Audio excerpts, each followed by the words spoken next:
I'd also like to welcome our newest club member who I just did. Virginia, are you on the call yet? If not, that's because I've got her working too hard. She's also my business partner, but I'm sure she'll be able to jump on here. She was looking forward to it as well. As I said, we've got a very special evening in store with a workshop on book publishing that will be led by Miss LaQuita Parks. And since we don't have Ilya on board to do the invocation, why don't we just move right on to the workshop?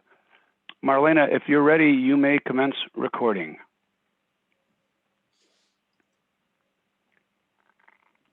LaQuita Parks is the founder and CEO of PayProV Publishing Company, a Failure to Communicate LLC, as well as a relationship communication coach and mentor with a passion for people and their well-being. She's also the founder and facilitator of Exhale, a social communication group for women who meet to discuss different issues ranging from personal to political. She created the PayProV publishing platform, and she'll tell you what that stands for shortly, to help people start the healing process because she believes that writing and sharing your story can be therapeutic. Walking Limitations by Other People's Definition is LaQuita's true story of how she went into the hospital at age 4 to have a simple procedure only to be left disabled for life. Writing her story was the start of her healing process and inspired her to help others to do the same with theirs.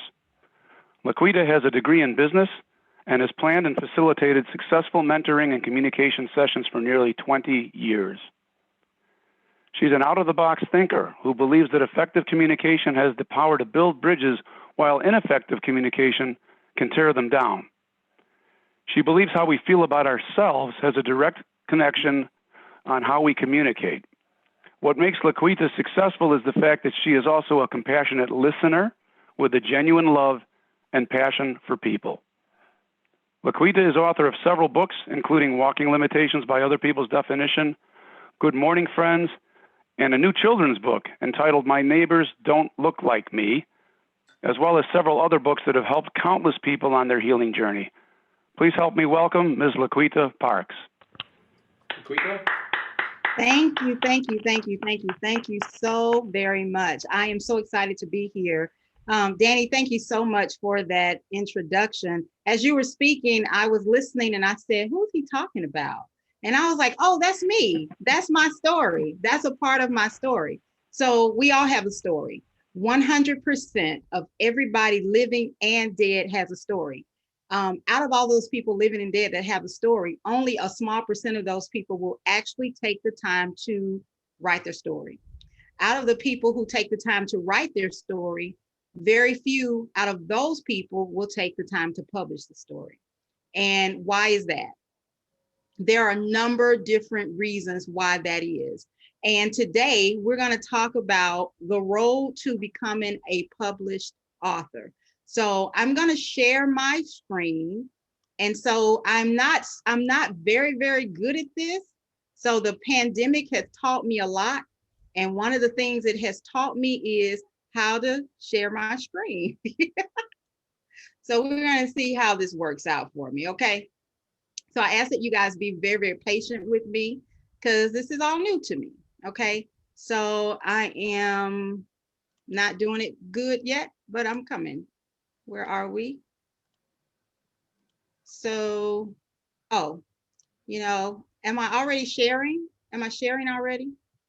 No, I'm not. Not yet. What about now? Yes? You are. Yes, good. Okay, so what's your story? So this is a piece of my story. So I did a thing. A couple of months ago, I did a thing. I cut off my hair. Sometimes you have to cut off what is dead and start over to make room for the new. So this is the new. I cut all my hair. And as you can see down here at the bottom, that's my hair. And I didn't ask anybody anything. I just simply woke up one day and said, I'm going to cut my hair off. My children thought I was going through a midlife crisis. My daughter, I came home, I had my hair tied up and she was like, hey, what happened to your hair?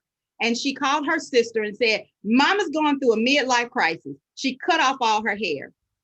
And I thought, It's no big deal. So my children thought it would be good for them to have an intervention because I cut off my hair. To me, it was cutting off what was old because my hair was dying on the end and making room for something new. But it became a part of my story because it became a conversation piece. So everything we go through, a part of it becomes a part of our story. And we can choose to take that story and add to our story. We can choose to discard it. It's your story. Tell your story. So, what are we here to do today? And here we go. Here we go. It's time to write your story. So, what's your story? So, in my introduction, in the introduction that Danny gave me, he told you about who I was and some of the accolades and some of the, I started the publishing company. I have a mentoring program. I do a women's group.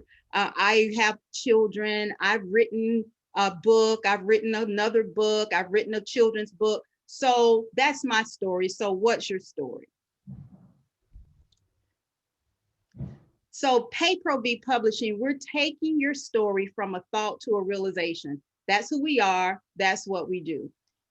Just like I said before, everybody has a story. However, everybody doesn't want to tell their story or feel like they can't tell their story, or they're afraid to tell their story. So we all have a story. So let me take a moment and tell you my story. My name is LaQuita Parks. You already know that. I'm sitting here in a chair. How many of you know that I'm sitting in a chair? Raise your hand if you know that I'm sitting in a chair, right? How many of you can see my bottom half from sitting in a chair? Nobody, right? Nobody. This Zoom thing is great because you can only see me from the waist up, right? So you have no idea what's going on from the waist down. So unless I tell you my story, you have no way of knowing that I have one leg that's bigger than the other. You have no way of knowing that one leg is deformed. You have no way of knowing that one foot is a size 6.5 and the other foot is a size 9.5. You have no way of knowing that I can barely walk. You have no way of knowing that some days I walk with a walker, some days I walk with a cane, some days I can barely walk at all. You have no way of knowing that because we all have a story to tell. My story started when I was 4 years old and I went into the hospital to have my tonsils removed. While in the hospital, tonsillectomy was a success. A nurse came into my room. She was not authorized to give shots and she jabbed me in the thigh with a needle filled with penicillin. It poisoned the bone in my leg. They rushed me to the OR. They told my mom that if they didn't amputate my leg would burst and I would die. I went into surgery. After about 8 hours, they found that, we don't have to amputate her leg, but we can remove the bone to relieve the pressure from her leg. But they told my mom that I would be crippled for life. I would not walk again. I would never walk again. I was 4 years old. So I went back, I was in the hospital for 2 months, and then they sent me home with my leg open to drain. And for the next few months, this was my position. I whined, I moaned, I cried because I was in pain. I was 4. I had a sister that was older than me. I had a sister that was younger than me. My mother at the time, I was 4 now, my mother was 21 years old. So my mother had 3 children. I was the second child to a teenage mother. During that time, I had another surgery and I had another surgery and I had another surgery. And then I learned how to walk. I went to therapy, learned how to walk. At the age of 11, I was diagnosed with rheumatoid arthritis. Still learning how to walk. I was in a wheelchair, went from a wheelchair to a walker, went from a walker to crutches, went from crutches to a cane. And you guys know Forrest Gump? You guys have all seen the movie Forrest Gump, right? I was the female Forrest Gump. I was the first Forrest Gump because I wore those steel braces that clicked and clacked every time I walked. So I couldn't run, I couldn't play with the other kids. They told my mom I wouldn't walk again. 15 surgeries later, on my right leg and foot, I was diagnosed with rheumatoid arthritis, lupus. Long story short, and it's a long story, at the age of 4, this happened. So that's been 47 years ago. I'm 51, and I don't know a day without pain. But can you look at me and tell that I sit and talk to you in pain? No, every single day of my life. So that's my story. We all have a story to tell. If you think that you don't have a story to tell, stand in the mirror, look back over your life, look at the good times in your life, the bad times in your life, happy times, sad times, piece it together. And trust me when I say you have a story to tell.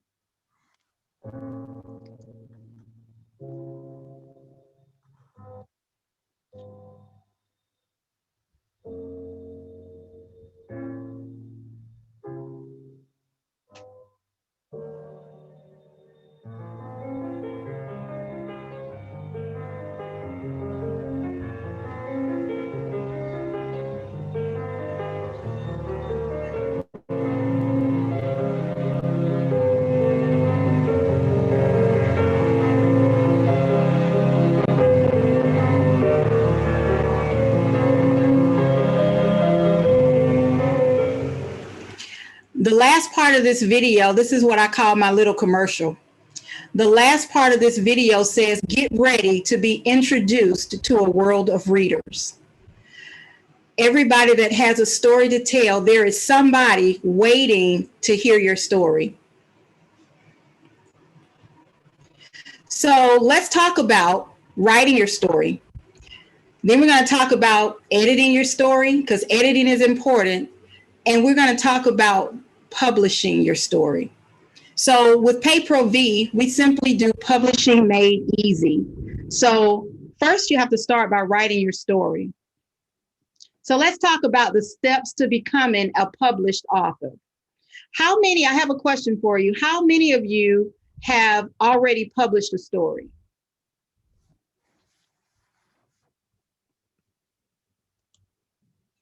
Okay. I can only see a few people at a time, so. The question is, LaQuita, the question is, who has published their story? Do you mean a book, an article, anything in writing? Anything. Publish a story. I would say I published a story.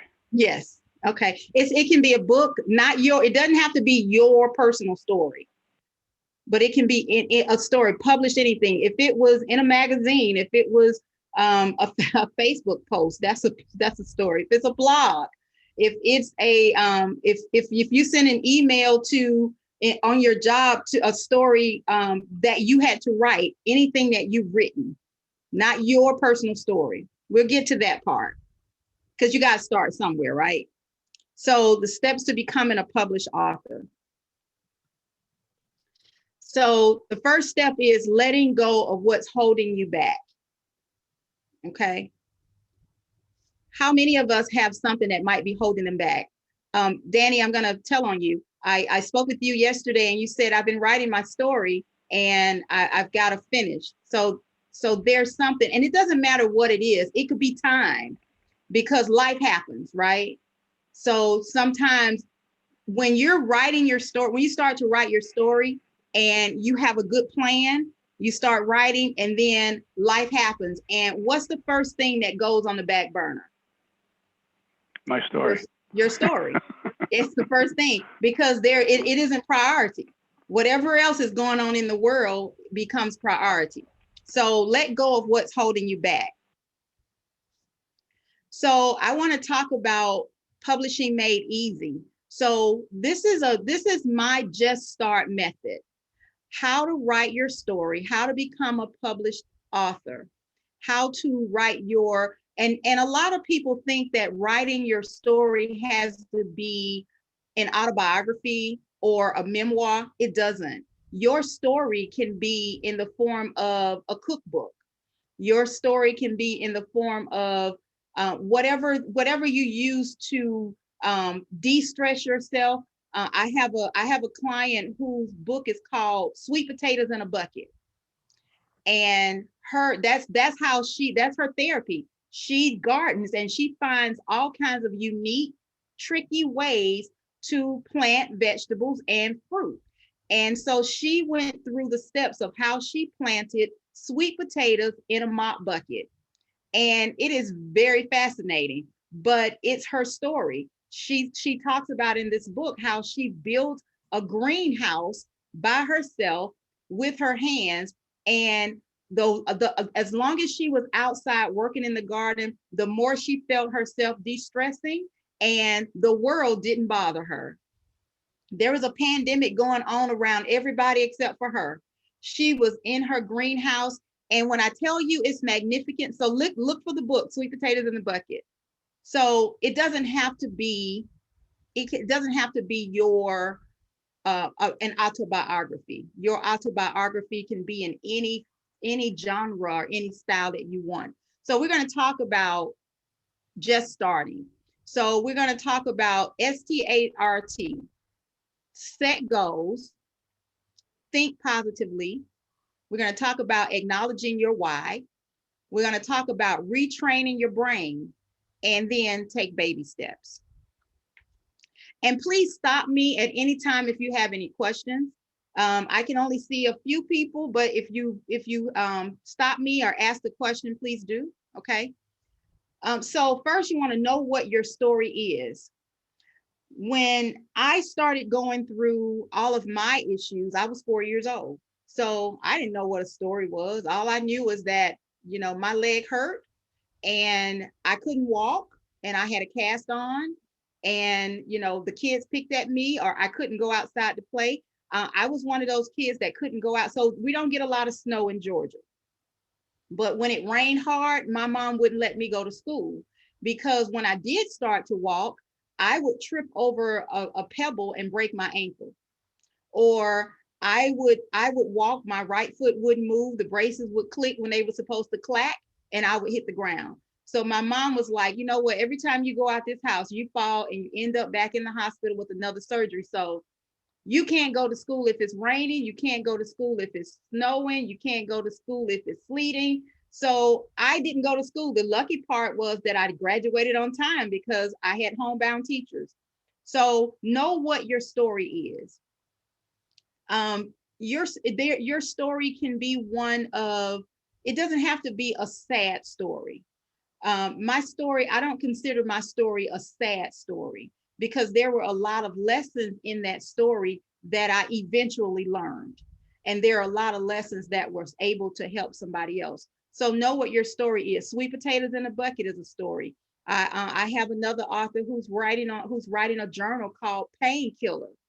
And it's all about breakthrough, your breakthrough journey of pain, healing your pain. And she did that in several steps. And she told stories in sections of things that happened in her life. And she gave examples of how she broke through those. So know what your story is. You're going to set goals. When you start writing your story, set realistic goals. Now, a realistic goal is, okay, you know what? I'm going to write my story. Today is Tuesday. It's the 11th, and I'm going to be finished with my story, and it's going to be published, and it's going to be marketed, and I'm going to have it, and it's going to be selling on the 15th. Is that realistic? That's not realistic. So you want to set realistic goals. And those of you in corporate America know that goals have to be attainable, right? So set realistic goals that you can achieve. Okay. Don't set them because what happens is when we set goals that are unrealistic, what happens? I don't know about you, but when things get to be unrealistic, they start to get to be a little bit too much. And what happens? You stop. You do nothing. So set realistic goals, and then use a journal to keep record of your daily and your weekly writing process. I'm a writer, and all writers take notes. Isn't that right, Danny and Marty? All writers take notes. Yes. So keep a journal. Keep a journal. I have several of these, and I'm going to share something. If you guys have not heard of this, if you've not done this, if you've not researched this, you are missing out. And you just heard a mess fall, that's okay. Have you guys ever seen this? Have you guys ever heard of this? It's called the Rocket Book. Are you guys familiar with the Rocket Book? No. Nobody's familiar with I'm the not. Rocket. Okay, this is an excellent tool, and I am not I am not, I don't get any money for advertising this. No money at all, but this is a Rocket Book, and you guys are familiar with the dry erase boards, right? This puts you in the mind of a dry erase. You simply take your notes, you write your notes, and you have a little pen. This pen is a Rocket pen, so I can write on it. I don't know if you can see the tip, the white tip. It's an eraser. So I can erase here. And if you see this code, this little Q code, when I'm finished taking my notes, I can scan this code and scan my notes into my email. And then I can take my cloth, dampen it, wipe this off, and start all over again. And my daughter turned me on to this about 6 months ago, and you never have to buy another notebook, another composition pad, another notebook again. You can write, scan, erase, reuse. Write, scan, erase, reuse. I have a legal one, and I have a small pocket one, and this was the best thing ever. So I got them from Amazon, very inexpensive, and a pen, 2 pens come with it. So use a journal, get you a Rocket Book. It's durable, it doesn't tear. It's very durable. So something to think about. And then find someone who will hold you accountable. Find an accountability partner. Danny, you seem like you are somebody that will hold somebody accountable. Do I? Yes. Marty, hold people accountable. Oh, Just check in and say, that's not my gig, LaQuita. this, No, just no. check I hold in. Marty accountable. Find somebody that's going to be honest with you and say, just kind of say, hey, Marty, you can call up Danny and say, Danny, how you coming with your book? And Danny can say, oh, I'm coming along. Or Danny can say, oh, I haven't written. And Marty can say, hey, you know what? Just write a couple of lines a day. Just keep at it. Just encourage. Not somebody that's going to make you feel bad. But depending on what your goals are, you might want somebody that's going to make you feel bad so that they can push you. Okay. And then keep a positive attitude. It's all in the attitude. I have been able to survive 47 years of chronic pain every day because of my attitude. Now, I'm not going to sit here and lie and tell you that I'm perfect. I'm not going to sit here and lie and tell you that every day is a good day, because some days are worse than others. Some days I cry. Some days I have a pity party. But I also have friends who tell me it's okay to have a pity party. Just don't stay at the party too long. They will let me know, okay, you've been at the party all day. It's time to come from the party. Close up, clean up, and get going, get moving. Okay. So keep a positive attitude. So let's talk about thinking positively, because in this world, especially where the pandemic has been so horrible, it's easy to be negative. It's easy to have a woe is me. It's easy to feel bad. I don't know about you guys, but I have had a lot of people, friends, family members that passed from the COVID. And it's unfortunate. It broke my heart. My favorite auntie passed away January 2nd, and it broke my heart. I had to sing at her funeral, and that was one of the hardest things that I had to do, outside of having to sing at my mother's and my grandmother's funeral. Hardest things. But it's all in the attitude. Okay, so think positive. So there's a lot of negative self-talk with my girls. I teach workshops, beauty redefined workshops to girls. And one of the things I tell them is that you're beautiful. You're beautiful. And I had one girl tell me, Miss LaQuita, I bet you say that to everybody. And I tell her I do. And I mean that. But here's the thing. It doesn't matter if I tell you that you're beautiful. If you don't believe that you're beautiful, then it doesn't matter. So you have to think positively for yourself. So I just kind of put some positive and some negative self-talk.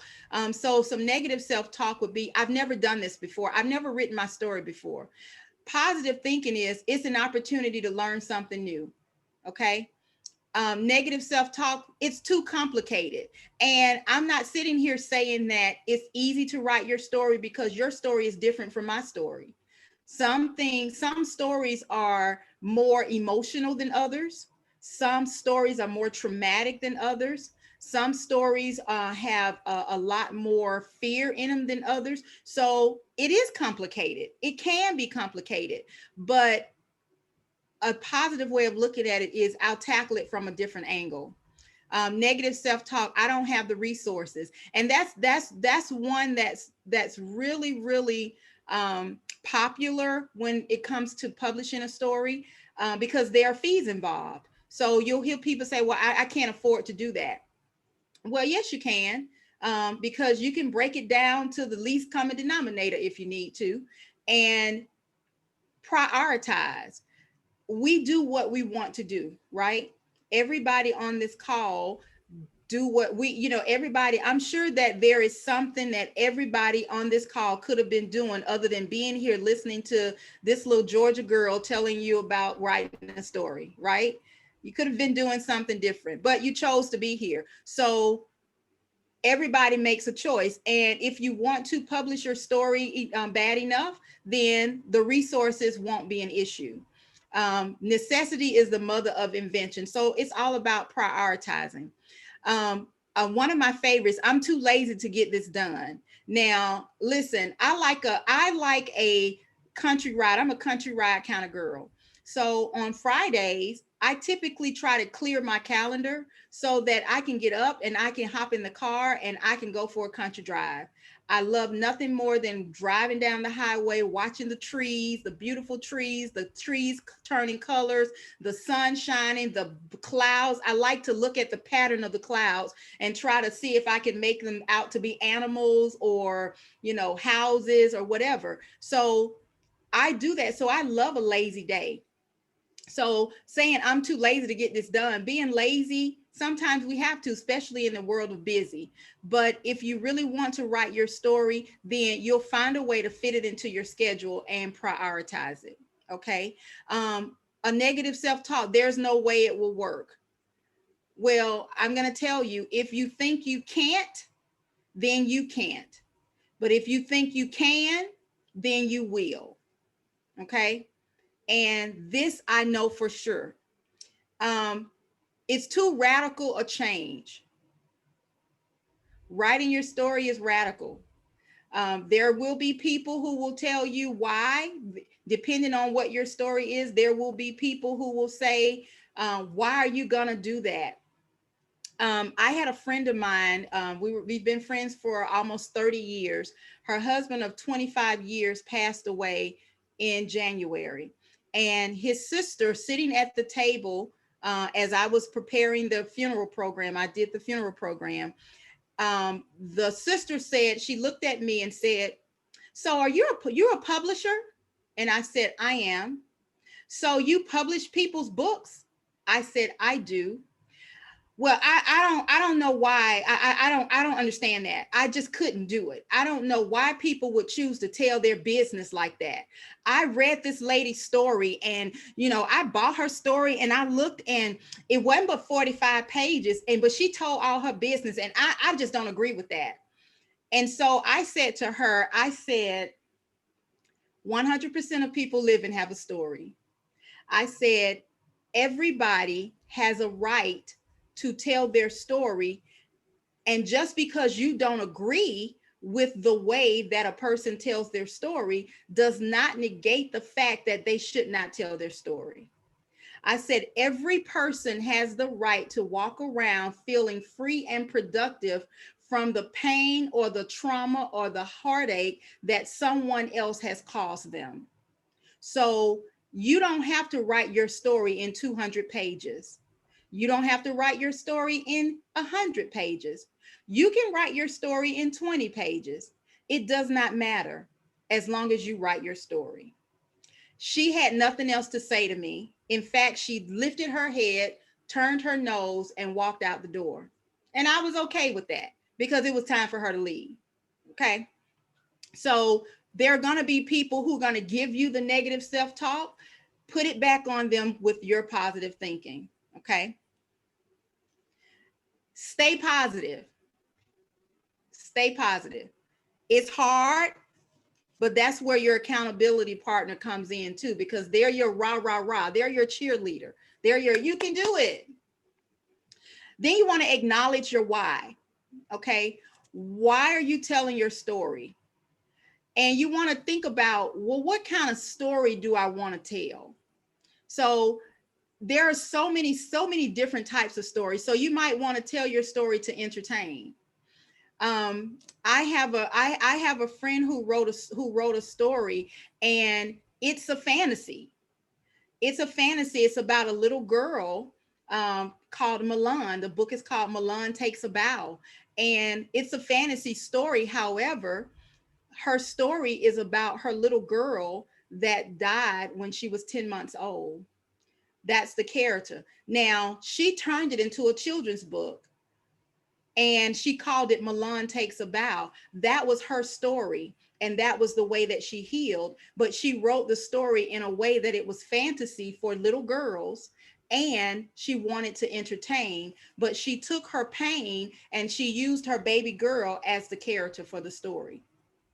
Beautiful story. When she finished the book and I handed the book to her, she cried for 15 minutes. We stood in the parking lot of the Kroger. I don't know if you guys have Kroger, but she cried for 15 minutes. And that was fine with me because I cried with her because that was her story.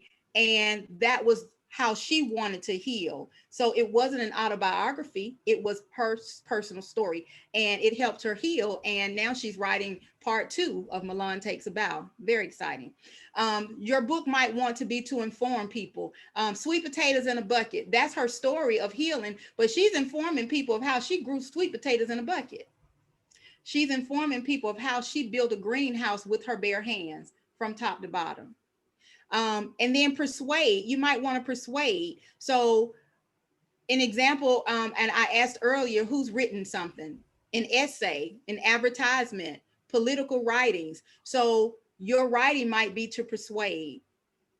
You also might want to write something to explain. I have a potential client who's writing a cookbook on how she developed a cookbook on healthy eating, and she became a vegan.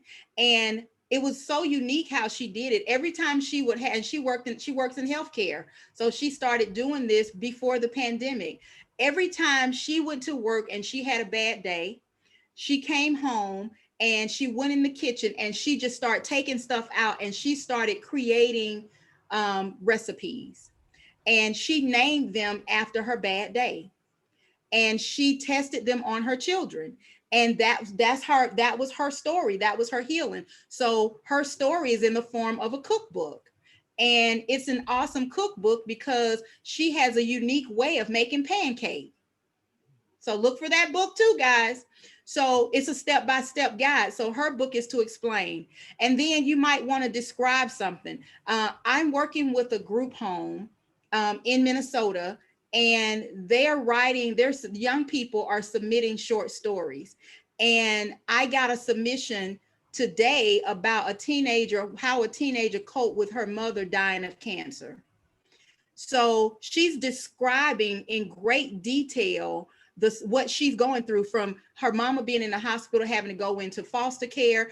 And I'm sitting here reading this with my mouth open. She's describing in great detail. This child is 15 years old who's writing this story. She's pouring her heart out in this story. So acknowledge your why. When you're writing, acknowledge why you're writing. When you're doing that, then you start to narrow down your audience. Okay. So you're going to know your W's. Acknowledge your why and know your W's. Who, what, where, why. Who are you talking to? What are you talking about? Where is it? Where's the location? What's the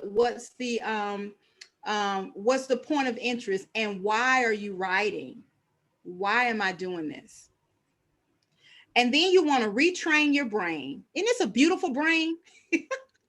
All of these wonderful things coming out. I love this brain. If you look at it closely, you see music symbols, you see notes, you see flowers, you see spears, you see all types. There's a butterfly coming out. You see all kinds of things. And if I looked at this brain, this is all positive stuff coming out of this brain. I see butterflies floating. I love this brain because it's colorful, and it says to me that something good is going to come out of this. So retrain your brain, retrain how you see things. Think positively. So if you're constantly seeing negativity, then it's going to be dark. It's going to be heavy. It's going to be it's not going to be fun. You're not going to want to write about it. Now, and I'm not saying that everybody's story is fun, but retrain your brain and start seeing things differently. Okay. So you have a story to tell. You need to tell it. What is it? So I tell people all the time, if you're going to tell your story, tell your story. If you're going to tell your story, tell your story. So I talked about walking limitations. This is my story, walking limitations. So in this story, I talk about my medical childhood trauma.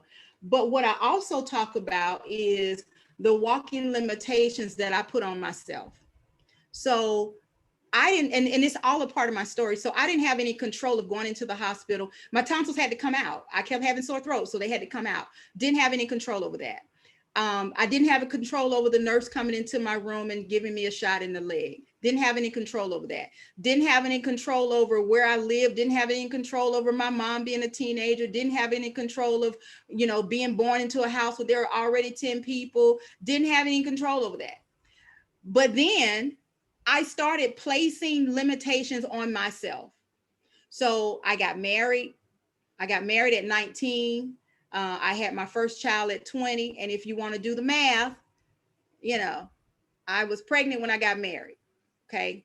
But I got married, and then I had a child, and then I had another child, and then I had another child. So I had 3 children, and I got married to someone who was immature and abusive. So that wasn't any, that was I had control over that. So those were limitations that I started putting on myself. And then I recognized that if I don't put a stop to this, I'm going to start putting limitations on my children. So in the midst of that, I decided, you know what, I was a victim. So I was a victim when I went into the hospital, the nurse stuck me in the needle. All of those things made me a victim. But a part of my story is that I chose to no longer be the victim. So I decided I wanted to do better. So where it says retrain your brain, I started retraining my brain. I decided my first step, if I'm going to encourage my children to go to college, then I didn't even have a college degree. So I decided, you know what? I need to go back to school. So I went back to school. While my children were in school, I went back to school. So I started retraining my brain. I started trying to figure out, how am I going to get through this heartache? And every time I go to the doctor, there's another blow to me. There's another blow. There's something different. What am I going to do? So I started writing. And writing became therapeutic for me. So I started writing everything. I started writing poetry. I started writing short stories. I started journaling. And I'm going to tell you, when I grew past that stage, I still journaled. When I grew past that stage and I started reading those journals, some of them I had to burn, not going to lie. I had to burn them because they were raw. And I had to put in what I was feeling at the time because it became therapeutic. So I was like, I started thinking, do I want to die and somebody find these journals? No, ma'am. No, sir. So I lit up the barbecue grill. I went outside. My kids said, we get ready to barbecue? I was like, no, stay inside. And I lit those bad boys up in the barbecue grill. And I made sure before I went to bed that they were charred and nobody could ever piece together what I had written on those pages. So they became between me and God. Okay. Now, the clean stuff, the stuff that I put them in here. I put them in the book. And then I said, you know what? I had no idea. I didn't even market the book. I just wrote the book and I told a few of my friends. And in conversation, it was like, oh, I wrote a book. You wrote a book. Well, how much is it? Didn't even know anything about that. Didn't even push through it. All I knew is I wanted to write a book. I wanted to write my story. I didn't know anything any further than that. But I started to feel good. I started to feel good about myself. And one thing that was very important, I started to come to the realization that my legs are not going to change. They're not going to, there's nothing that can be done about them. There's nothing that can be done about me being crippled. I can't do anything about that. So I began to accept that. And it all became a part of my story that I began to share with people because guess what? There is somebody waiting on the other side of your breakthrough so that they can get their breakthrough. Okay. So if you're hesitant about your story, if you think your story doesn't matter, if you think my story can't help somebody, guess again. There is somebody waiting to be healed from your story. So when you write your story, what do? Show who you are, be uniquely you.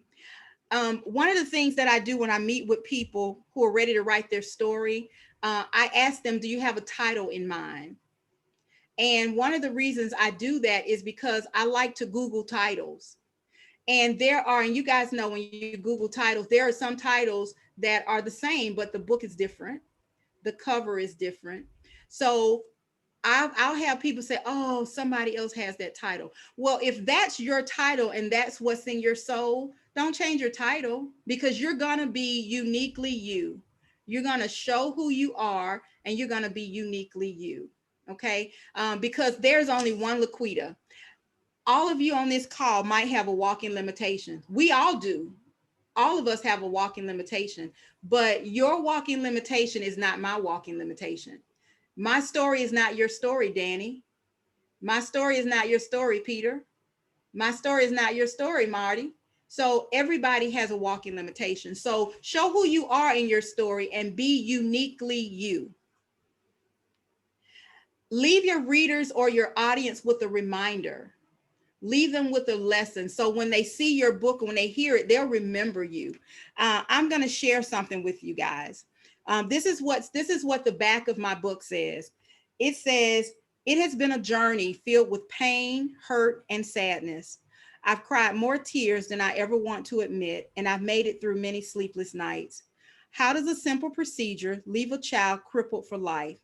No one knew when I went in the hospital to have my tonsils removed that it would take me on a roller coaster ride that has not yet ended. Although it's not been easy, I've learned to trust and depend on God because He is faithful, even when I am not. The road ahead may be bumpy, but I know that just around the corner, there is a rainbow in the clouds. Oftentimes, situations occur in our lives that leaves us physically, mentally, and emotionally scarred. Walking Limitations is an inspirational story of how I went from victim to victory and how you can too. So leave people with something to remember you. Leave them with a lesson. One of my favorite lessons in Walking Limitations is that you cannot, and I don't know, you guys have probably heard this one before. You cannot stop a bird from flying over your head, but you can certainly stop them from building a nest in your hair. Okay. Have you guys heard of that? Because if they're building a nest in your hair, that means you're standing still too long. Okay. So leave your readers or your audience with a reminder. Make sure the message in your story makes sense and is consistent. One of the things that I offer is a book discovery, a discovery call. And I talk about the book and talk about, what your purpose is, what you're writing about. And then I'll ask my potential clients to send me a sample, like maybe the first chapter or second chapter. And I do that to make sure that what they're writing about is consistent with what they told me. So if John, if you and I are having a conversation and you tell me that you've written about pigs peeing on the sidewalk, and I get your book and I start reading and it's really about monkeys flying in the sky, then I'm going to have a conversation and say, wait, this doesn't match. I'm looking for pigs to be peeing on the sidewalk. and I've read, the first 5 chapters and I don't see any pigs peeing. So when we go back through that, then you go, oh, okay. So it's just some coaching and development that goes into it. So make sure the message in your story makes sense and that it's consistent. Okay, because one of the things you don't want to do, you guys have all read books where you start reading it and you start reading it and then it's like, huh? And then you have to go back to the page before to see, now wait, what was that? And then you keep reading and then you look and then you like, huh? That don't make sense. Have you guys had that experience before? Or is it just Yes. me because I'm a publisher and I read everybody's stuff, right? So I'm like, wait. I'm very honest and very transparent. And sometimes that's hard to do. So I have called up people and I've said, hey, you started really good, but you took me on a roller coaster ride that I wasn't ready for. So, you started strong and then you took me to chapter 8 when it should have been chapter 2, and you stopped the story when it should have been just starting, and I'm confused and you completely lost me. And if you've lost me, then you've lost your audience.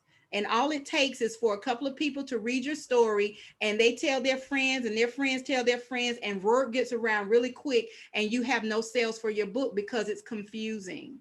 So make sure the message in your story makes sense and that it's consistent. So let's talk about editing. Do you guys believe that there are people who send in a story and say, hey, I don't need it to be edited? Not me. Yes, that people do that all the time. It doesn't need to be edited. Yes, it does. Do you believe that editing is the most is probably, outside of marketing your book, editing is the most expensive part of publishing? However, you can control that. So how you control your editing cost? So I have editors with my company, and my editors charge, and it's on the low end. So my prices are very comparable. So my editor, one of my editors, well, the prices are consistent, but they charge $8 per page. So if you have I just had a manuscript which was 211 pages, single spaced. It was 211 pages. So calculate $8 times 211 pages. If I'm not mistaken, that's what, about $1,500, right? A little bit more, right? 1688. 1688. Thank you. Thank you very much. That's expensive that's editing. Now, her cost was not that much. Her cost was just shy of $500. And the reason her editing was not as expensive as it could have been is because during our coaching and development sessions, she listened. I provide my authors with tips on editing and, some do's and some don'ts. And she listened. She went through, she reread, she listened to suggestions, and she made sure that she had somebody else proofread before she sent it to the editor. So having that accountability partner can serve so many different purposes. So because we typically write how we think, right? So how many times have you written something and you turn around and you look and you like, oh, that's not what I meant to say. Or your brain is going faster than your hand is writing or than you're typing. And you see you've missed a word, or where you're supposed to say the and you say there, or you're supposed to say there, or there. And you haven't used the there in the right word, in the right way. So you're kind of confused, or you're writing and you start kind of dozing and you think you've written one line, and next thing you know, you've typed XXXXX, and then you've gone to the next paragraph and you didn't see it. So mistakes like that happen. So editing is highly important in your book. Okay. So if somebody tells you, hey, don't worry about it, you don't need it editing, don't listen to them. Don't listen to them. They fell off the wagon, so don't listen to them. Editing is highly important. Okay. So you want to share your story. You want to tell the world that you're writing a story. if you just started, so there are a lot of, and I know there was a somebody who does improv. I forgot. I don't see her face now because I'm on another page. But somebody is in entertainment. Who was that? Valerie. Valerie. Valerie. So Valerie, you know, when you're getting ready to do something, you tell the world, "Hey, I'm going to be performing," right? Because you want people to come and see you. You want people to know what you're doing. You want people to support you, right? Right. Okay. So when you start writing your book, let people know, share your story. What I find is very interesting and sometimes comical is you'll have, especially people who are in the entertainment field, they're writing a book. They let you know, "Hey, I'm writing a book." And they give you the name of the book. And that book might not be out for a year, but they let you know. So share your story. Tell people your story. Um, get comfortable telling your story. The more comfortable you are sharing your story, the more comfortable you'll be writing your story. Okay. Oh, I see Miss Barbara Beckley in the house. Hi, Barbara. So, and then after you've written your story, after you've edited your story, then you want to market your book. You want to edit it. You want to write it. You want to edit it. You want to publish it, and you want to market it. Now, some people say, "Well, wait until you have your book in your hand and start marketing your book." No, no, no, no, no. You want to start before, and you start by shouting it to the world that you're writing a book. Let everybody know. Let everybody on social media know. Let everybody at the church know. Let everybody know at work. Let everybody know in the family. Tell the babies. Tell everybody. Do the telephones. Whisper in somebody's ear, and then run around to the other end of the telephone so you can get the story right. Okay, so you share it with everybody. So tips for marketing your book: you're going to start by creating your brand, and your book is your brand. Okay, and create your website. Some people say, "Oh, you don't need a website." I found that you do need a website, because what I've done is I drive traffic to my website.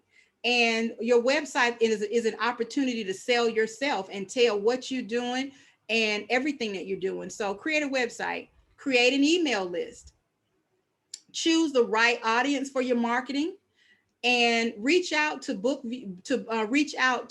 reviewers. There are a lot of book reviewers who will review your book, who will post your book, they'll put your book in the bookstore. So there are so many different ways to market your book. You can appear on television. Barbara Beckley can spotlight you, do a video for you, pretty you up, and you can repurpose your content and use it on social media. So there are all those ways to market your book. And then outside of all of that, after you've written your book, after you've decided, "Hey, what's my story going to be about?" After you've decided, "You know what? I'm ready. I'm ready to write my story." After you've decided, "Okay, you know what? You've taken a deep breath, you've gotten rid of the anxiety, you've figured out, okay, this is what I want to do, this is how I want to do it." You've figured out your why, you've set your goals, you've acknowledged your who, your what, your why, your when, your where, your how, and you have taken the time to decide, "Okay, I'm going to persuade somebody. Am I going to entertain somebody?" After you've done all that, then you take baby steps. You take baby steps. That's the simplest way to eat an elephant. An elephant is huge, huge, huge. And some people say, "Oh, you can't eat an elephant." Absolutely, you can. You just have to do it one bite at a time. So take baby steps. I said earlier, when we start doing something and we start piling on so much and piling on so much, it gets to be overwhelming. So you set realistic goals. When you do that, when you set realistic goals, make sure you have an end game in mind. So your realistic goal should also have a stopping point. A realistic goal is today is Tuesday the 11th, and I'm going to start writing on my book, and I want to be finished with my book in 4 months. I want to have my book in my hand in 3 months. It's realistic, but set a goal. Don't just say, okay, I'm gonna start writing on my book and that's it. You got to have an end game in mind. So with PayPro Publishing, we help you take your story from a thought to a realization. So I ask people, when do you want to have your realization in your hand? So your thought is at the beginning. I'm thinking about the story, and here's the realization. This is your realization. Okay. And then if you are interested in publishing a story or writing your story, or you don't know how, and you need some tips, we help you. We help you write your story. We help you, we walk you through the process. We hold your hand and help you take your story from a thought to a realization. And that is my presentation.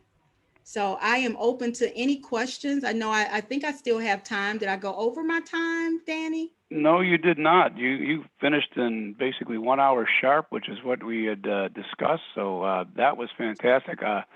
Let me just, I think, speak for everyone when I thank you for such a motivational and inspiring presentation, really chock full with a lot of great action steps too. And if you want and can, why don't you put your contact information back up on the screen? Sure. So anybody who's interested knows how to get a hold of you. Okay. Sure. And while we're doing that, let's ask, does anybody have any questions for LaQuita or comments? Yes, LaQuita, this is Marty. I have a question for you. Yes, Marty. Basically, through your process, I would end up buying a large amount of books myself, or do you do print on demand? What's the difference there, and how do I determine how many books I need to fill my garage with? So one of the things I do is print on demand. I found that is the most least expensive way for my clients. So print on demand allows you to be able to print one book or 1,000 books at a time. And you can, it's reasonable, and you can decide, what, I'm having an event and I need to print 50, or I'm not having an event and I'm going to push everybody to Amazon or barnesandnoble.com or whatever that platform is.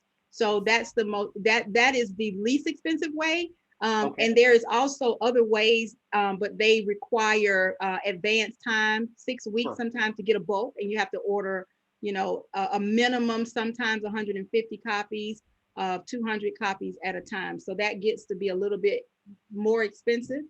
And then you decide, what, if you already don't have those books earmarked for somewhere, then you end up sitting on them. All right, then you get what's called a million seller. You have a million in your cellar. Right. Right. And I think by now everybody probably has your contact information, LaQuita. If you want to show us your beautiful face again so you can see us and we can see you, that would be great. There you are. Does that answer your question, Marty? Yes, it does. Thank you very much. You're welcome. I have a question. Sure. LaQuita, I've heard it said, and I've often worked with people who've published a book, and then they push to get people to buy the books, or even they'll buy their own, because I guess there's this goal of achieving bestsellerdom. Yes. And like if you achieve a certain number of sales, then you get on Amazon's radar, or maybe they begin to then promote you or raise you up in their listings, or their algorithms decides to promote you further. Can you speak to that at all? What your experience or advice is in that regard? I can. I have not yet had an author to be bestseller, because it depends on the goal of the book. Actually, Barbara just made bestseller on a book that she, wonderful. Congratulations, that she was a part of. I think it was an anthology or a compilation piece. Barbara can speak more on that, but it's just what you said. It's a campaign. It's a lot of work, but it's well worth it. And you get, in a certain area, you get people to go on and purchase your book. It's in a short span of time, and they go on, and Barbara can chime in if I'm saying it incorrectly, but it's in a certain amount of time. You go in, you ask people, and I think you get people to do it in advance and say, hey, you let them know, hey, we're going to be doing this. And if, between, 12 and 5, you go online, purchase this book, and you reduce the cost. The cost can be as low as 99 cents. And it can typically be an ebook, or it could be a hard copy book. And you buy it, and the algorithm on Amazon goes up in that certain category. And once it hits a certain level, it becomes a bestseller. And you have, you make sure you have a team of people watching that. So once you get it, you capture it, and you're a bestseller. And the wonderful thing is that you're always a bestseller. Amazon doesn't take it down; they don't change it. So once a bestseller, always a bestseller. Thank you.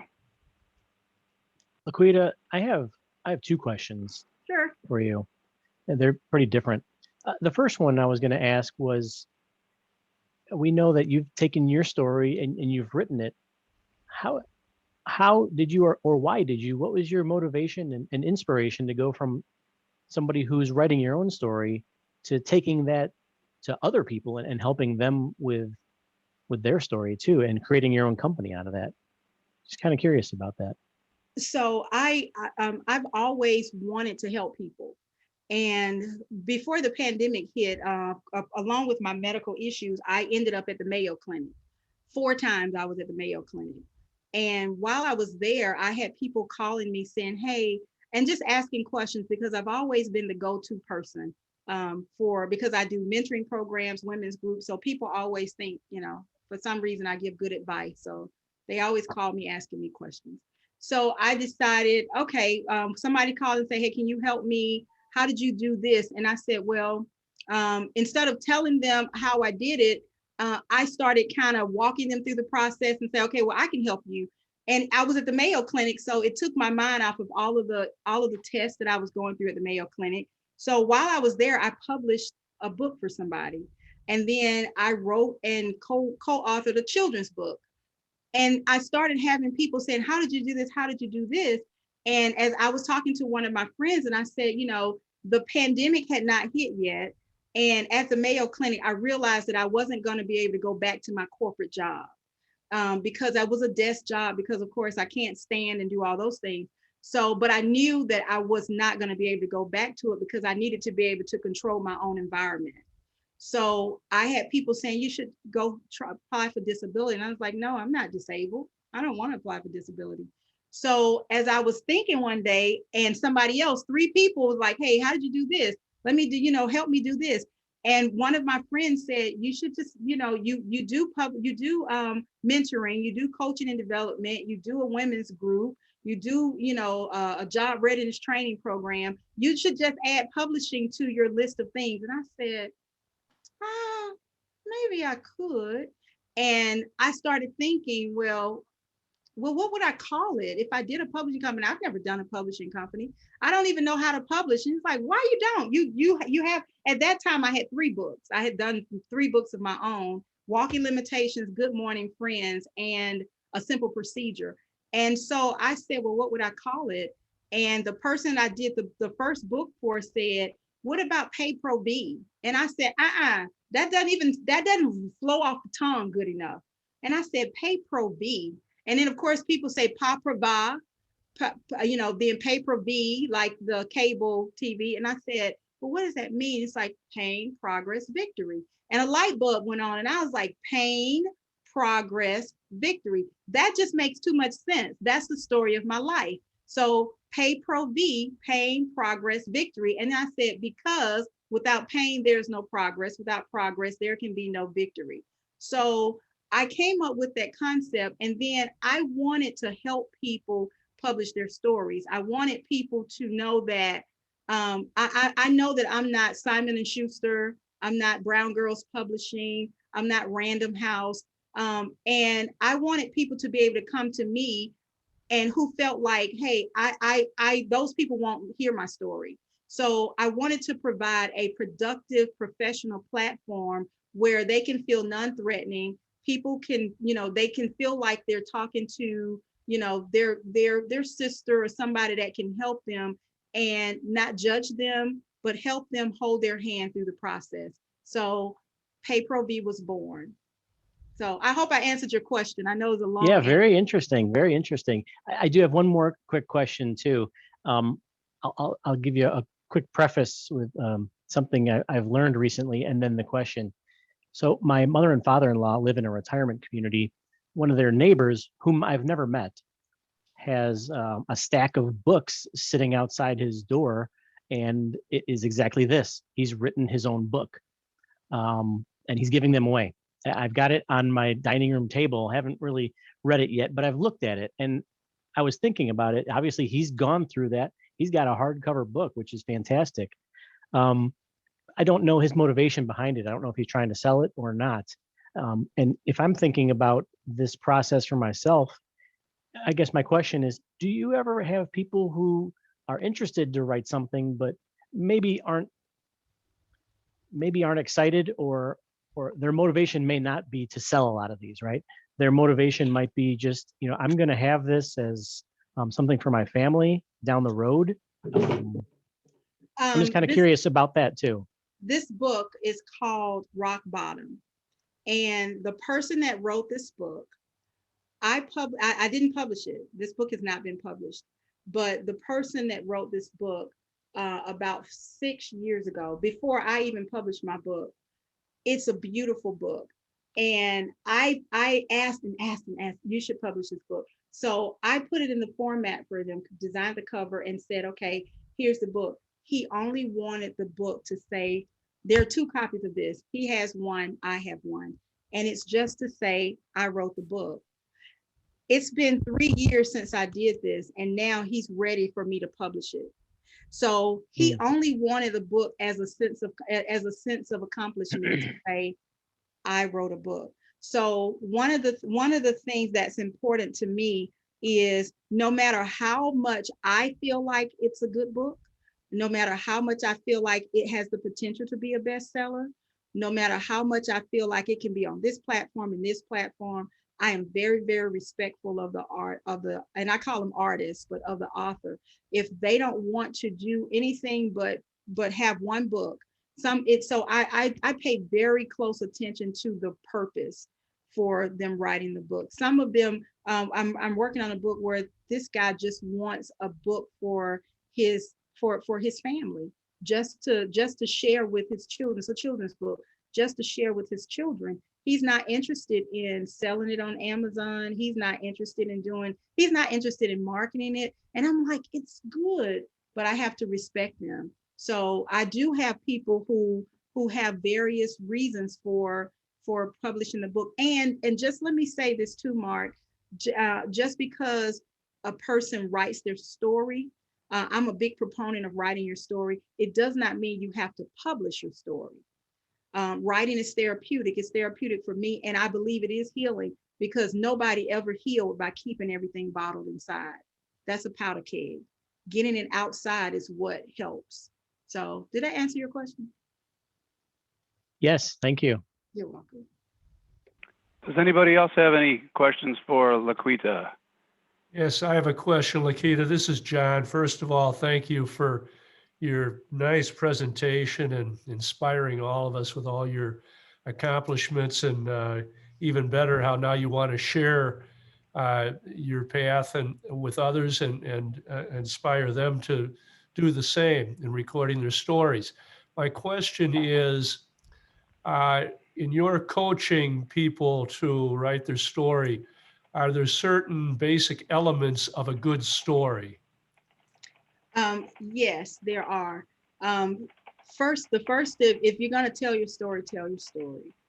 One of the elements is, be very transparent in your story. Now, if you're telling if it's a fable, or if it's fiction or nonfiction, be secure in what your story is. Okay. Number one. Number two, know who your audience is. So one of the things that I do, I have what I call a 4-tier publishing process. I'm the first tier. The second is, I have professional reading consultants. and I send the manuscript to them. I don't tell them what the story is about. I give them a title and say, here's a reading project. They send it, they read it, and they send it back to me with feedback. The feedback could be anywhere from, be more descriptive, tell me, tell me who, if say my grandmother came outside and she was yelling at me and my friend started laughing, well, be more descriptive, and it came back with my grandmama came outside. She had hair rollers in her hair. She had on her house coat, and then she had a raggedy gown, and she snatched me by my hair. My friend laughed and she snatched him by his hair too. So be more descriptive. And they also tell me, they also provide, if it's too, even if it's language, because some people are very descriptive and some people use language. So they even, we're very honest, and even if it's too much language, sometimes language can be unnecessary.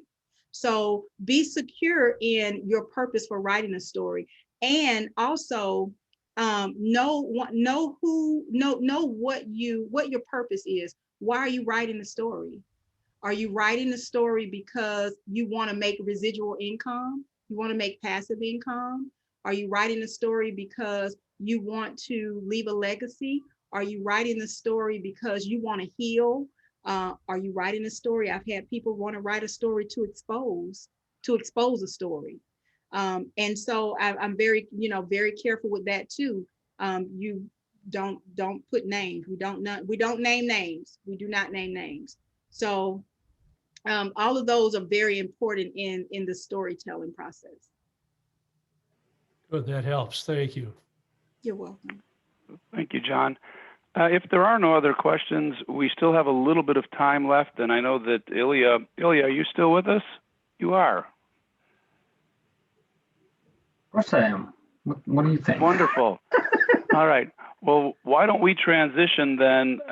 And LaQuita, you are more than welcome to stay on board if you'd like.